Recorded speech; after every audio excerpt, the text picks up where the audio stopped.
Hello people, right, I'm back again. Yes, I've gone video mad this month, but sometimes a reel or two comes by you that is just too good not to make a video out of, and this one is a pretty good example because it's extremely noisy and wobbly. It's a Daiwa TS5000T tournament. It's really shaky. You can feel, you can just, well, you can hear it. It's hollow, it's as dry as a bone. There's a lot of play everywhere. There seems to be a bit of play in the drive gear, there's some play in the handle. There's a lot of wobbling that's nearly always the sign of your reels needing a good service, because when they feel loose, like there's nothing inside them and they're shaking and vibrating, that's the sign that everything's dried up inside, especially if people have been out in the hot weather through the summer, the reels have been dipped every now and again, etc, etc, and they need a really good service. So I'm going to open this up, have a look inside, do another little video, come back in a few seconds. Cheers. Okay, right, I've only got as far as taking the spool and the handle off and the locking ring that goes around the hex nut with a little screw that keeps it in place. That's to stop the hexagonal rotor nut from coming loose, undoing itself. But as you can quite possibly hear, there's quite a bit of play in that rotor head, and that's obviously not going to be helping. Not quite sure where that's come from, or whether the reel's been dropped and that's made the threads jump on the rotor or something. That's reasonably tight, but hasn't taken any force at all to undo. So the odds are that rotor nut there has possibly worked itself loose. I don't know. Like I say, I don't know if the reel's been dropped or not. That's one possibility, but I'm gonna get inside, take all the body screws out, come back with a third part of the video for you shortly. Cheers.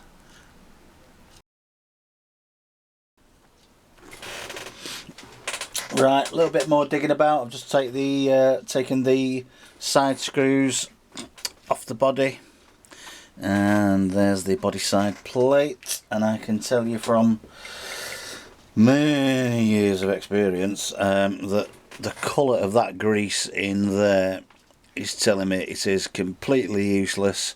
If it's not been dipped in water, there's definitely some water ingress from somewhere, be it rain or just out in the water fishing. Maybe the rods have been too close to the water, etc, etc. And also, if that'll come out, if I can get that out with these gloves on, yep, there we go, that's the drive gear out. I can already tell by the colour of that pinion gear there, which is anodised black at Daiwa. It's got quite a lot of silver showing through, and that's where a lot of the wear will be. So corresponding with the wear on the pinion gear, you will normally also get wear on the drive gear. So if you run your finger around the edge there, you can hear it's catching my gloves. So I can tell just by running my fingers over the edges there, it feels rough. So there's going to be a load of wear on that gear. That also transfers to wear on that gear there. So at a minimum at this stage, you're looking at a new drive gear and a new pinion gear. The worm should be fine. The reel seems to be oscillating fine, but I'll take it out and check it. The little pawl and the carrier should also be fine. Same again, I'll take those out and I'll check those. I'll degrease everything and I'll come back and show you the what the parts look like when the reel's been cleaned up. So I will do that very shortly. Thank you. Right folks, back again with another little part of the video just to show you the actual damage to the gears. Doesn't look, that's your drive gear. You can't tell an awful lot, I'm afraid, from these pictures, so to give you a better idea, I've decided to involve my phone, and it's a rather decent camera. That's the before picture when it was covered in muck. That's the after picture. Now if you can see, there's rounding on the teeth of the gears there. I've done another one, zoomed in a bit more. You can see there's an awful lot of damage to the gear there. It's just quite obvious where it's rounding off there, but you won't see that to the naked eye. It doesn't look anything like as bad as it does in that image there. So with that in mind, that's your pinion gear. That also doesn't look terrible, although you can see it's anodized black and the silver bits coming through. So again, when you zoomed in, doesn't look too bad on first, you know, glances, but zoom it in again and you can see there's actually a lot more damage there. Those edges there, here where my finger is a flat, sorry, that's flat. It should be extended all the way to the end, but you can see there it's almost sharpened like a knife blade. So again, that one's going to need replacing. That's the little idle gear that goes on the end of the worm. Now this particular one in these older tournaments is aluminium, so that's actually not fared too badly, and because it's only a transfer gear between the pinion and the worm, it doesn't really do an awful lot apart from transfer the gear ratio from one to another. It's not taking loads of stress and strain, so that's absolutely fine. I've been round it with a jeweller's eyeglass on, and all the tops of the gear lovely and flat as they should be. There's a little bit of marking here and there, nothing out of the ordinary, and there's no good reason why that can't go back in and be reused. The worm gear seemed absolutely fine until I took it out, but at the top towards the left hand side is a big gouge right in the last part of it, which again you don't always see straight away until you blow it up and you have a look there, and you can see there it's gone.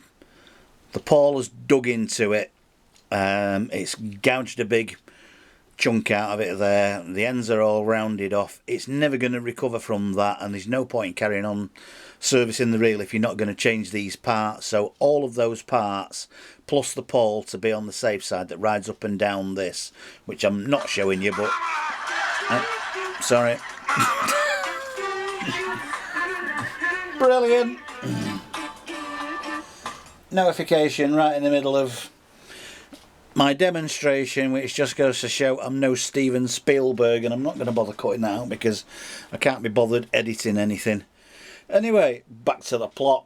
So all those bits are going to be replaced. Apart from that, that's going back in, but the pawl that travels up and down the worm's going to be a new one. Pinion gear, drive gear, and then the reel should be as tight as anything again. So I've got parts, I'm going to do that, I'm going to cobble it together, service it, and show you the end result in the final part of this video. Cheers.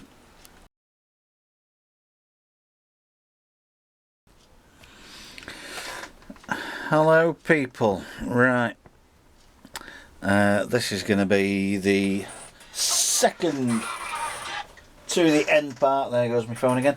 There goes the second to the end part of this video, because I've just finally, well,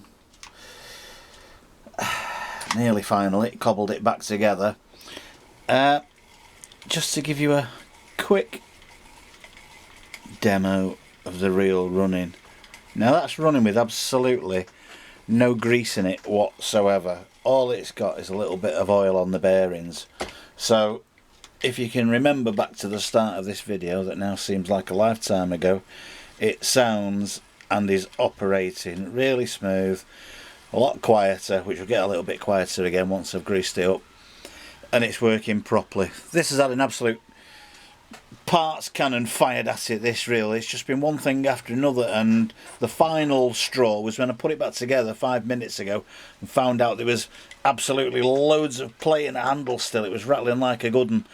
Now there is some natural play in this handle from its age. It's a 20 odd year old reel and it's got a little bit of play. Now that will not have been helped whatsoever, and the tally of the parts so far will not have been helped. Drive gear, as I mentioned before, worm gear with a new pawl, as you do. It should be fitted out of good practice, worm and pawl together. When I got to the pinion gear, the new spool shaft, the existing spool shaft wouldn't go through the pinion gear, and that's because it's bent and it's pinching up there. So that could indicate the reel's been dropped. If the spool of the reel has been dropped or knocked on the floor when the spool has been extended, there's a possibility that that's what's caused a part of the problem. Now, none of this at all, none of this wear and tear that transfers from one gear to another will have been helped by the fact that whoever serviced this reel last and marked it with a silver marker pen that changed one or more of the bearings, 2 of them I think, didn't really help by the fact that they've put one bearing in on the drive gear that's precisely 1mm too small. So that should be 20mm outside diameter and it's 19. So that's where all of that play is coming from in the handle. That's transferred to the drive, that's transferred to the pinion, and then eventually, along with the bent spool shaft, the reel's gone and jumped itself on the worm. So that's your tally of parts. I'm gonna now end this bit, put it back together, grease it all, finish servicing it, and then I will come back with a very, very final part of the video. Thank you.